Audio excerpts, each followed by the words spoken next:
வணக்கம். இந்திய நேரப்படி மதியம் 1:30 மணி செய்திகள். முதலில் தலைப்பு செய்திகளை காணலாம். பிரதமர் மோடியின் ஆங்கா தன்யாசே கவிதை. டெபாகோவின் பிரதமர் கமலா பெர்சாத் விசேஷர் மேற்கோள் காட்டி எக்ஸ் தளத்தில் பதிவு. தலிபான் அரசை ரஷ்யா அதிகாரப்பூர்வமாக அங்கீகரிப்பு. ரஷ்யா வெளியுறவுத்துறை அமைச்சகம் அறிவிப்பு. தாவேகா செயற்குழு கூட்டம் தொடக்கம். மக்கள் பிரச்சினை குறித்து ஆர்ப்பாட்டங்கள் நடத்துவது குறித்து ஆலோசனை என தகவல். தமிழகத்தில் 5 மாவட்டங்களில் கனமழைக்கு வாய்ப்பு. வானிலை ஆய்வு மையம் தகவல். இனி விரிவான செய்திகளை காணலாம். பிரதமர் மோடியின் குஜராத் கவிதையை மேற்கோள் காட்டி ஆச்சரியப்படுத்திய பிரதமர் டிர்னிடாட். அயல்நாட்டு பயணத்தில் உள்ள பிரதமர் நரேந்திர மோடி தற்போது டிர்னிடாட் மற்றும் டெபாகாவிற்கு சென்றுள்ளார். அங்கு புலம்பெயர்ந்த இந்தியர்கள் அவருக்கு உற்சாக வரவேற்பு அளித்தனர். இதனைத் தொடர்ந்து கவாய் நகரில் நடைபெற்ற கூட்டத்தில் மோடி உரையாற்றினார். இந்த கூட்டத்தில் பேசிய டிர்னிடாட் மற்றும் டெபாகோவின் பிரதமர் கம்லா பெர்சாத் விசேஷர் மோடி எழுதிய குஜராத் கவிதையிலிருந்து சில வரிகளையும் மேற்கோள் காட்டி அனைவரையும் ஆச்சரியப்படுத்தினர். பிரதமர் மோடி குஜராத் மொழியில் எழுதிய ஆங்கா தன்யேசே என்ற புத்தகத்தின் கவிதையை அவர் குறிப்பிட்டுள்ளார். நம் காலத்தில் பின்னோக்கி பயணிக்கும் போது பல நினைவுகள் மீண்டும் கடினமான காலங்களில் நமக்கு ஆதரவாக நின்றவர்களை நாம் ஒருபோதும் மறக்க முடியாது. அந்த நினைவுகள் நமது பயணத்தின் ஒரு பகுதியாக இருக்கும் என்றும் அவர் கூறினார். ரிபியன் நாடான டிர்னிடாட் மற்றும் டெபாகோவின் மக்கள் தொகையில் கிட்டத்தட்ட 40% பேர் இந்திய வம்சாவளியைச் சேர்ந்தவர்கள் என்றும் அவர்களில் பெரும்பாலானோர் 1845 மற்றும் 1917க்கு இடையில் இந்தியாவிலிருந்து ஒப்பந்த தொழிலாளர்களாக குடிபெயர்ந்தவர்களின் சந்ததியினர் ஆவார் என்றும் கூறினர். தலிபான் அரசை ரஷ்யா அதிகாரப்பூர்வமாக அங்கீகரித்துள்ளது என்றும் தாலிபான் அரசாங்கத்தை முறையாக அங்கீகரித்த முதல் நாடாக ரஷ்யா மாறியது என்றும் ரஷ்ய வெளியுறவுத்துறை அமைச்சகம் தெரிவித்துள்ளது. இது தொடர்பாக ரஷ்ய வெளியுறவுத்துறை அமைச்சகம் வெளியிட்டுள்ள அறிக்கையில் கூறியிருப்பதாவது: ஆப்கானிஸ்தான் அரசாங்கத்தை அதிகாரப்பூர்வமாக அங்கீகரிப்பதற்கான செயல் பல்வேறு துறைகளில் நமது நாடுகளுக்கும் இடையே உற்பத்தி ரீதியான இருதரப்பு ஒத்துழைப்பை மேம்படுத்துவதற்கும் உத்வேகம் அளிக்கும் என்றும் தெரிவிக்கப்பட்டுள்ளது. தாலிபான்கள் நியமிக்கப்பட்ட புதிய ஆப்கானிஸ்தான் தூதர் குல் ஹசன் ஹாசனை ரஷ்ய அரசாங்கம் ஏற்றுக்கொண்டது. இந்த நடவடிக்கையின் மூலம் 2021 தாலிபான் தலைமையிலான அரசாங்கம் பொறுப்பேற்றதில் இருந்து அதை அதிகாரப்பூர்வமாக அங்கீகரித்த முதல் நாடாக ரஷ்யா மாறியது. மாஸ்கோவில் நடந்த ஒரு சிறப்பு நிகழ்வில் ரஷ்யாவின் துணை வெளியுறவு அமைச்சர் ஆண்ட்ரியோ ரூடென்கோ ஆப்கானிஸ்தான் தூதர் குல் ஹசன் ஹாசனை சந்தித்தார். காபூரில் உள்ள தாலிபான் அதிகாரிகள் ரஷ்யாவின் இந்த நடவடிக்கையை பாராட்டினர். மேலும் இது உறவுகளை வலுப்படுத்த உதவும் என்றும் இது எங்கள் உறவுகளின் வரலாற்றில் ஒரு முக்கிய மைல்கல் என்றும் தாலிபான் வெளியுறவு அமைச்சர் அமீர்கான் கூறினார். தமிழக வெற்றி கழகத்தின் செயற்குழு கூட்டம் தாவேகா தலைவர் விஜய் தலைமையில் தொடங்குகிறது. சென்னை பனையூரில் உள்ள கட்சி அலுவலகத்தில் தமிழக வெற்றி கழகத்தின் செயற்குழு கூட்டம் தாவேகா தலைவர் விஜய் தலைமையில் தொடங்கியது. இதில் செயற்குழு உறுப்பினர்கள், மாவட்ட செயலாளர்கள் சிறப்பு அழைப்பாளர்களாக கலந்து கொண்டனர். இந்த செயற்குழு கூட்டத்தில் முக்கிய தீர்மானங்கள் நிறைவேற்றப்பட உள்ளன. மேலும் 2026 சட்டசபை தேர்தல், மக்கள் சந்திப்பு சுற்றுப்பயணம், கூட்டணி தொடர்பாக நிர்வாகிகளிடம் விஜய் கருத்து கேட்க உள்ளார். தாவேகா சார்பில் மாவட்ட அளவில் கொள்கை விளக்க பொதுக்கூட்டம், மக்கள் பிரச்சினை ஆர்ப்பாட்டங்கள் நடத்துவது குறித்தும் ஆலோசிக்கப்பட உள்ளனர். செயற்குழு கூட்டத்தை தொடர்ந்து தாவேகாவின் அடுத்த கட்ட நகர்வு தொடங்க இருக்கிறது. கன்னியாகுமரியில் அழிந்து வரும் பனை மரங்களை மீட்டெடுக்கும் முயற்சியாக பனை விதைகளை விதைக்கும் நிகழ்ச்சி நடைபெற்றது. கன்னியாகுமரி மாவட்டம் அழகாபுரம் பேரூராட்சியில் அமைந்துள்ள சாலையோர பகுதிகளிலும் நீர்நிலைகளை ஒட்டியும் பனை விதைகள் விதைக்கும் நிகழ்ச்சி நடைபெற்றது. சுமார் 1500க்கும் மேற்பட்ட பனை விதைகள் விதைத்தனர். இதில் அழகாபுரம் பேரூராட்சி தலைவர்கள், கவுன்சிலர்கள், தன்னார்வலர்கள், பேரூராட்சி அரசு அதிகாரிகளும் மற்றும் ஊழியர்களும் கலந்து கொண்டனர். இதனைத் தொடர்ந்து விதைக்கப்படும் பனை விதைகளை பராமரிக்கவும் குழுவாக செயல்படுவதாக தெரிவித்தனர். இந்த நிகழ்வு அப்பகுதி மக்களிடையே வரவேற்பை பெற்றுள்ளது. சங்கராபுரம் அருகே கடுவனூர் கிராமத்தில் வீட்டில் இருந்த 2 முதியோர்களை அடித்துவிட்டு தங்க நகையை திருடிச் சென்ற கொள்ளையர்களால் பரபரப்பு ஏற்பட்டது. கள்ளக்குறிச்சி மாவட்டம் சங்கராபுரம் அருகே கடுவனூர் ஓம் சக்தி நகரைச் சேர்ந்த கேசரி வருமன் வெளிநாட்டில் இன்ஜினியராக பணியாற்றி வருகிறார். இவருடைய தந்தை முனியன், மனைவி பொன்னம்மாள் ஆகிய இருவரும் வீட்டில் தனியாக வசித்து வந்துள்ளனர். இரவு நேரத்தில் 3 கொள்ளையர்கள் கையில் இரும்பு கம்பி உள்ளிட்ட பயங்கர ஆயுதத்துடன் வீட்டிற்குள் நுழைந்தனர். இதனையடுத்து வீட்டில் இருந்த கணவன் மனைவி இருவரும் சத்தம் போட்டால் கொலை செய்து விடுவதாக அடித்து மிரட்டியுள்ளனர். இந்த சூழ்நிலையை திருடர்கள் சாதகமாக பயன்படுத்தி வீட்டில் இருந்த 200 பவுன் தங்க நகையை கொள்ளையடித்து சென்ற சம்பவம் அப்பகுதியில் அதிர்ச்சியை ஏற்படுத்தியுள்ளது. சாலையை கடக்க முயன்ற இளைஞர் மீது அரசு பேருந்து மோதியதில் தலை நசுங்கி சம்பவ இடத்திலேயே பரிதாபமாக உயிரிழந்தார். செங்கல்பட்டு மாவட்டம் பரமசிவம் நகர் பகுதியைச் சேர்ந்தவர் பழனிசாமி என்பவர் கடைக்கு சென்றுவிட்டு வீடு திரும்பும் பொழுது இருசக்கர வாகனத்தில் சாலையை கடக்க முயற்சி செய்யும் போது அதிவேகமாக வந்த அரசு பேருந்து மோதியதில் தலை நசுங்கி சம்பவ இடத்திலேயே உயிரிழந்தார். இப்பகுதியில் விபத்து ஏற்படுத்திய அரசு பேருந்து ஓட்டுநர் மற்றும் நடத்துனர் தப்பி ஓடி தலைமறைவாகினர். இந்த நிலையில் அரசு பேருந்தை போலீசார் பறிமுதல் செய்து காவல் நிலையத்திற்கு எடுத்துச் சென்றனர். சாலையை கடக்க முயற்சி செய்த வாலிபர் உயிரிழந்த சம்பவம் அப்பகுதியில் பெரும் சோகத்தை ஏற்படுத்தியுள்ளது. தூத்துக்குடியில் மீன்பிடிக்க சென்ற மீனவர் கடலில் விழுந்து பரிதாபமாக உயிரிழந்தார். தூத்துக்குடி திரேஸ்புரத்தைச் சேர்ந்தவர் சேதுரு மகன் பிலவேந்தன். மீனவரான இவர் விசைப்படகின் மூலம் துறைமுகத்தில் மீன்பிடிக்க 9 பேருடன் கடலுக்கு சென்றுள்ளார். கரையை கடக்கும் போது திடீரென கடலில் தவறி விழுந்து விட்டார்.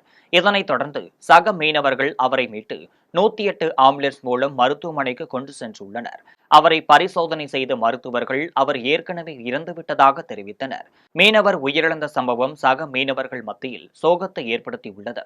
புவனகிரியில் அமிர்தவள்ளி மாரியம்மன் ஆலயத்தில் அஷ்டபந்தன மகா கும்பாபிஷேகம் வெகு விமரிசையாக நடைபெற்றது.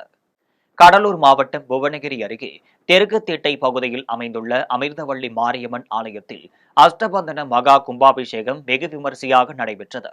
பல்வேறு நதிகளிலிருந்து கொண்டுவரப்பட்ட புனித நீர் கலசங்களை யாகத்தில் பூஜிக்கப்பட்ட பின்னர் சிவச்சாரியர்கள் மேலதாள வாத்தியங்கள் முழங்க புனித நீர் கலசத்தை கோவிலின் கோபுரத்திற்கு எடுத்துச் சென்று கலசத்தின் மீது ஊற்றி கும்பாபிஷேகத்தை சிறப்பாக நடத்தினர்.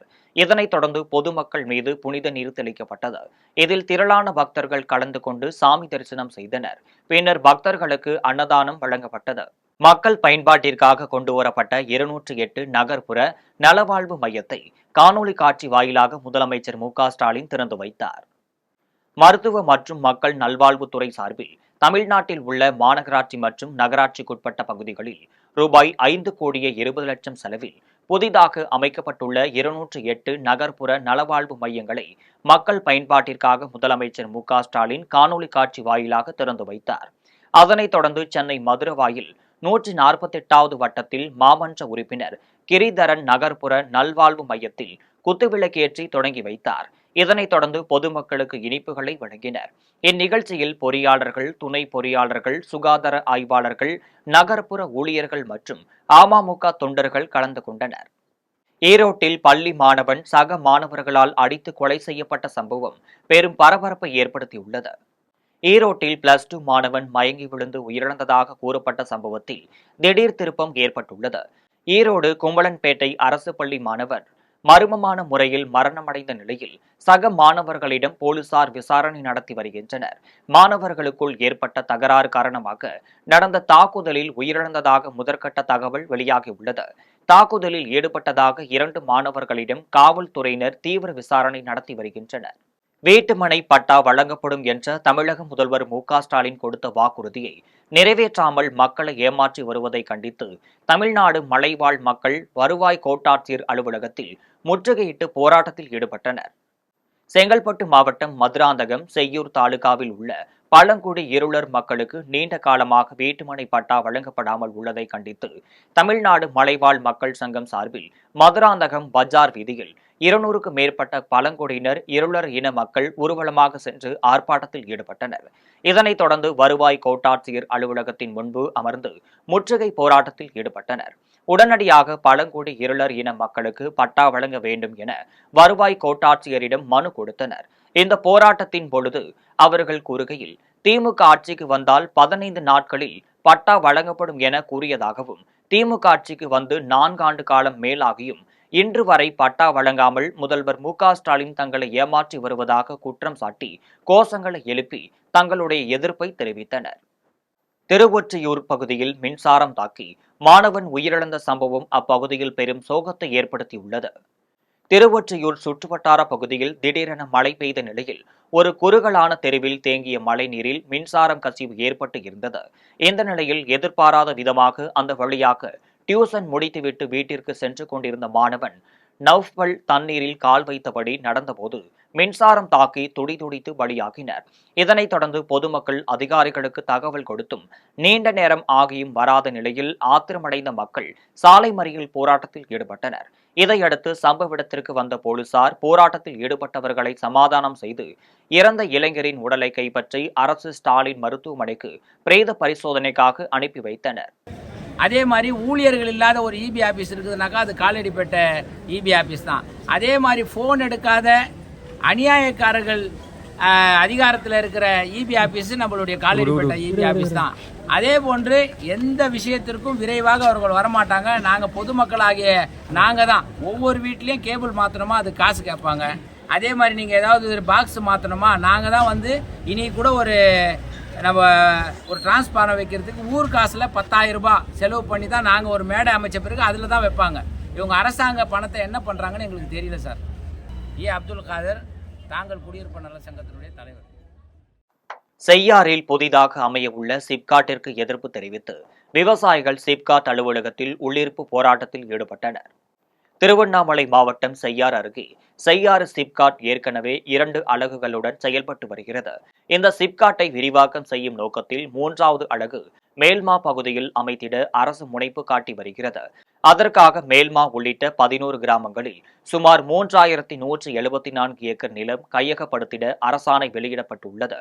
மேல்மா பகுதியில் விவசாய நிலங்களை கையகப்படுத்திட எதிர்ப்பு தெரிவித்து மேல்மா, தேன்துறை, குறும்பூர், நர்மா பள்ளம், நெடுங்கல், அத்தி, வட ஆலப்பிறந்தான், இளநீர் குன்றம், வீரம்பாக்கம் உள்ளிட்ட 11 கிராமங்களைச் சேர்ந்த பொதுமக்கள் பல்வேறு விதமான போராட்டங்களில் ஈடுபட்டு வருகின்றனர். நில எடுப்பு தொடர்பாக தங்களது கருத்தை தெரிவிக்க அழைப்பாணை அனுப்பப்பட்டதாக கூறப்படுகிறது. இந்த நிலையில் சிப்காட் 3வது அலகிற்கு எதிர்ப்பு தெரிவித்து விவசாயிகள் கேட்ட 20 கேள்விகளுக்கும் பதில் கேட்டும் இதுநாள் வரையில் பதில் கொடுக்காத நிலையில் மேல்மா பகுதியைச் சேர்ந்த 40 பேர் செய்யாறு ஆற்று மேம்பாலம் அருகே செயல்பட்டு வரும் சிப்காட் நில எடுப்பு அலுவலகத்தில் உள்ளிருப்பு போராட்டத்தில் ஈடுபட்டனர். இதனை தகவல் அறிந்த மாவட்ட வருவாய் அலுவலர் ராமபிரதாபன், நில எடுப்பு தனி மாவட்ட வருவாய் அலுவலர் விமல்குமார், செய்யாறு வருவாய் கோட்டாட்சியர் ராமகிருஷ்ணன், வட்டாட்சியர் அசோக்குமார், கூடுதல் போலீஸ் துணை கண்காணிப்பாளர் பழனி மற்றும் போலீசார் முன்னிலையில் பேச்சுவார்த்தை நடத்தினர். மேல்மா கிராமத்தில் சுற்றியுள்ள 50க்கும் மேற்பட்டோர் விவசாயிகள் மாவட்ட நில எடுப்பு அலுவலகத்தை முற்றுகையிட்டதால் போலீசார் தடுத்து நிறுத்தி கைது செய்தனர். அதன் தொடர்ச்சியாக செய்யாறு மாவட்ட நில எடுப்பு அலுவலகத்தில் உள்ளிருப்பு போராட்டத்தில் ஈடுபட்ட ஏராளமான விவசாயிகளை போலீசார் கைது செய்து தனியார் மண்டபத்தில் அடைத்தனர்.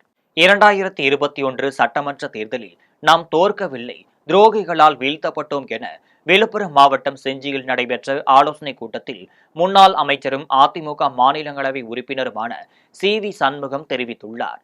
விழுப்புரம் மாவட்டம் செஞ்சியில் உள்ள தனியார் திருமண மண்டபத்தில் அதிமுக ஆலோசனைக் கூட்டம் அக்கட்சியின் மாநிலங்களவை உறுப்பினரும் விழுப்புரம் மாவட்ட கழக செயலாளருமான சி.வி. சண்முகம் தலைமையில் நடைபெற்றது. இந்த ஆலோசனைக் கூட்டத்தில் வருகின்ற ஜூலை 11ஆம் தேதி செஞ்சி சட்டமன்ற தொகுதிக்கு வருகை தரும் முன்னாள் தமிழ்நாடு முதலமைச்சரும் அதிமுக பொதுச் செயலாளருமான எடப்பாடி கே. பழனிசாமி அவர்களை வரவேற்பது குறித்தும் எதிர்வரும் சட்டமன்ற தேர்தலில் எவ்வாறு களப்பணி ஆற்ற வேண்டும் என ஆலோசனைகள் வழங்கினர். அப்பொழுது பேசிய முன்னாள் அமைச்சர் சி.வி. சண்முகம், நமது கழக பொதுச் செயலாளரின் இந்த வருகை தேர்தல் பிரச்சாரமே ஆகும் என்றும் பொதுச் செயலாளரை உற்சாகமாக வரவேற்க வேண்டும் என்றும், கடந்த சட்டமன்ற தேர்தலில் அதிமுக தோற்கவில்லை, மாறாக துரோகிகளால் சூழ்ச்சியால் வீழ்த்தப்பட்டதாக தெரிவித்தார். கடந்த தேர்தலில் நம்முடன் இருந்த துரோகிகள் தற்போது நம்முடன் இல்லை, அது நமக்கு நல்ல சகுனம் இருப்பதாகவும் தெரிவித்தார். இந்த நிலையில் செஞ்சி ஒன்றிய கழக செயலாளர்கள் கோவிந்தசாமி, சோழன், விழுப்புரம் மாவட்ட எம்ஜிஆர் இளைஞரணி செயலாளர் பிருத்திவிராஜன் உள்ளிட்ட முக்கிய அதிமுக நிர்வாகிகள் பலர் கலந்து கொண்டனர். புதுக்கோட்டை மாவட்டம் கீரமங்கலத்தில் காரில் சென்ற நபரை இருசக்கர வாகனத்தில் வந்த 4 பேர் அரிவாளால் வெட்டி கொலை செய்ய முயன்ற சம்பவம் அதிர்ச்சியை ஏற்படுத்தியுள்ளது. புதுக்கோட்டை மாவட்டம் கொத்தமங்கலம் கிராமத்தைச் சேர்ந்தவர் வெங்கட் ஆலங்குடி அருகில் உள்ள கீரமங்கலத்தில் மருத்துவராக பணியாற்றி வருகிறார். இதனைத் தொடர்ந்து தனது மனைவியை அழைத்து வருவதற்காக காரில் சென்றுள்ளார். ஒரு காரில் மனைவி, அதனைத் தொடர்ந்து மற்றொரு காரில் வெங்கட் என இருவரும் மீண்டும் ஊர் திரும்பியுள்ளனர். இந்த நிலையில் இருசக்கர வாகனத்தில் முகமூடி அணிந்து வந்த 4 பேர் கொண்ட கும்பல் வெங்கட் காரை வழிமறித்து வெட்டியுள்ளனர். இதனை சுதாரித்துக் கொண்ட வெங்கட் காரை உடனே பின்னோக்கி இயக்கியதால் சாலையில் சென்றவர்கள் ஓடி வந்துள்ளனர். இதனை கண்ட முகமூடி அணிந்திருந்த மர்ம நபர்கள் இருசக்கர வாகனத்தில் அங்கிருந்து தப்பி ஓட்டம் பிடித்தனர். இதையடுத்து வெங்கட்டிற்கு கையில் வெட்டுக்காயம் ஏற்பட்ட நிலையில் மருத்துவமனையில் அனுமதிக்கப்பட்டு சிகிச்சை மேற்கொண்டு வருகிறார்.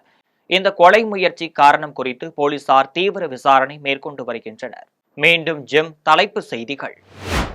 பிரதமர் மோடியின் ஆங்கா சந்நியாசை கவிதை. டெபாகோவின் பிரதமர் கமலா பெர்சாத் விசேஷர் மேற்கோள் காட்டி எக்ஸ் தளத்தில் பதிவு. தாலிபான் அரசை ரஷ்யா அதிகாரப்பூர்வமாக அங்கீகரிப்பு. ரஷ்யா வெளியுறவுத்துறை அமைச்சகம் அறிவிப்பு. தாவேகா செயற்குழு கூட்டம் தொடக்கம். மக்கள் பிரச்சினை குறித்து ஆர்ப்பாட்டங்கள் நடத்துவது குறித்து ஆலோசனை என தகவல். தமிழகத்தில் 5 மாவட்டங்களில் கனமழைக்கு வாய்ப்பு. வானிலை ஆய்வு மையம் தகவல்.